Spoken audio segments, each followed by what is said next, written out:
Friends, Hindu శాఖలో ఒక 1000 సంవత్సరాల చరిత్ర కలిగి ఉన్నదే ఈ జాతి అని అంటుంటారు. ఆ జాతే అఘోరా జాతి. సన్యాస సాధువులుగా పిలువబడే వీరు తమ జీవిత కాలమంతా మోక్ష సాధనే లక్ష్యంగా జీవిస్తూ ఉంటారు. వాస్తవానికి 400 సంవత్సరాల క్రితం వారణాసిలో జీవించిన బాబా కినారం అనే సాధువుల పరంపరగా ఇప్పటి అఘోరాలని ఒక కథ. వీరు మహాకాల కాళీమాత పితలుగా ఆరాధిస్తారు. శ్మశాన ప్రాంతాలు వీరి ఆవాసాలు. కాశీ క్షేత్రం, హిమాలయ మంచు గుహలు, బెంగాల్, గుజరాత్ అడవులు, ఎడారుల్లో ఎక్కువగా కనిపిస్తూ ఉంటారు. మరణించిన మానవ శరీర భాగాలను కాల్చి గాని లేదా యథాతథంగా తినడం వల్ల వీరిని నరరూప భక్షకులు అని కూడా పిలుస్తారు. వీరికి ఈ ప్రపంచంలోని మంచి చెడులు ఒకటే. భేదభావాలు వీరి దృష్టిలో కేవలం మాయ. మలమూత్ర సేవనం కూడా చేస్తూ ఇగో పాటించని సాధువులుగా గుర్తింపు. దిగంబరత్వంతో సిగ్గు. మోడ్రన్ ప్రపంచానికి చాలా దూరంగా శ్మశాన బూడిదను శరీరమంతా పూసుకొని శివుణ్ణి అనుసరిస్తారు.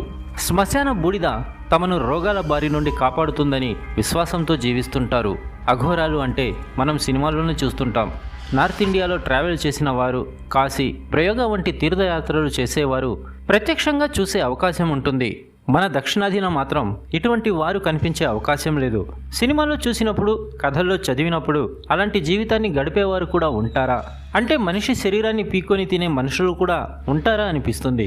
కానీ నిజంగా అలాంటి మనుషులు ఉంటారు. ఉత్తర భారతదేశంలో అఘోరాలు ఎక్కువగా కనిపిస్తారు. కాశీ, వారణాసి, హిమాచల్ ప్రదేశ్ వంటి ప్రాంతాల్లో అఘోరాలు ఎక్కువగా ఉంటారు. అఘోరాల జీవన శైలి చాలా విభిన్నంగా ఉంటుంది. దిగంబరులు శ్మశానంలో బూడిద పూసుకొని ఉంటారు. జుట్టు జడలు కట్టి శరీరం మట్టితో కొట్టుకుపోయి ఒంటి నిండా గాయాలతో ఉంటారు అఘోరాలు కొందరు. వారి శరీరంలో ఎముకలు లేవా అన్నట్లుగా ఎటుబడితే అటు శరీరాన్ని వంచుతారు. కొన్ని సందర్భాల్లో మాత్రమే అఘోరాలు లంగోటా ధరిస్తారు. పూర్తి కాలం వారు నగ్నంగానే ఉంటారు. ఇప్పటి వరకు సినిమాల్లో కూడా పురుష అఘోరాల గురించి మాత్రమే మనం చూసాం. కానీ ఉత్తర భారతదేశంలో మహిళా అఘోరాలు కూడా ఉంటారు. పురుష అఘోరాల మాదిరిగానే స్త్రీలు కూడా శ్మశానంలో నిద్రించి దాంతోపాటు శవాలను భక్షిస్తూ ఉంటారు. మహిళలు అఘోరాలుగా మారడం అంత సులువైనది కాదు. ముందుగా వారు నాగసాధువులుగా మారాలి అంట. అంటే కనీసం 6 ఏళ్ల పాటు బ్రహ్మచర్యం పాటించి ఉండాలి.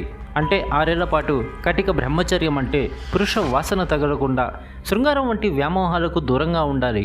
ఇలా 6 సంవత్సరాల పాటు దూరంగా ఉన్నవారు జీవితాంతం కూడా బ్రహ్మచర్యాన్ని పాటించగలరని సన్యాసి ఆచార్య మహామండలేశ్వర నిర్ణయించి వారికి సన్యాసం ఇస్తారు. ఇక ఇలా మారేందుకు తమకు తాముగా పిండ ప్రదానం చేసుకోవాలి. తమ రక్త సంబంధికులను వదిలేసుకోవాలి. సన్యాసినిగా మారిన రోజు కొత్తగా పుట్టినట్లుగా భావించాలి. నాగస్వాధిగా మారిన తర్వాత మహిళలు తమ అలవాట్లను పూర్తిగా మార్చుకోవాలి. పురుషులతో సమానంగా మహిళలు కూడా శివ పూజలు పాల్గొనాల్సి ఉంటుంది. ప్రతిరోజు ఉదయం బ్రహ్మముహూర్తంలో నిద్రలేచి నిత్య కర్మ చేసిన తర్వాత శివారాధన చేయాలి. ఇలా మధ్యాహ్నం వరకు గడిపి మధ్యాహ్న సమయంలో భోజనం చేస్తారు.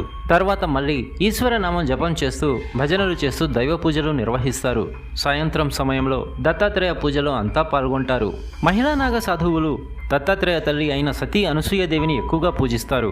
పూజల సమయంలో ఎలాంటి కోరికలు కోరుకోరు. ఎందుకంటే వారు సర్వసంగ పరిత్యాగులు కదా.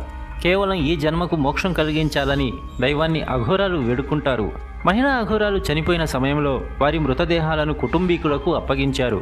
సాధ్విగా మారే సమయంలోనే పిండ ప్రదానం పెట్టుకోవడంతో పాటు దినకర్మలు చేస్తారు కనుక ఎలాంటి కార్యక్రమాలు చేయకుండా శవాన్ని నదిలో లేదా ఏదైనా చెరువులో పడేస్తారు. ఇక విషయం ఎంతవరకు నిజమో ఎవరూ ప్రూఫ్తో బయటపెట్టింది లేదు. కానీ కొందరు అఘోరాలు చనిపోయిన శవాలను తింటారంట. శ్మశానంలో ఉండే అఘోరాలు చనిపోతే శ్మశానం బయట నదిలో పడవేస్తారు. పురుష అఘోరాల మాదిరిగా దిగంబరంగా కాకుండా మహిళా అఘోరాలు కాషాయ వస్త్రం ధరిస్తారు.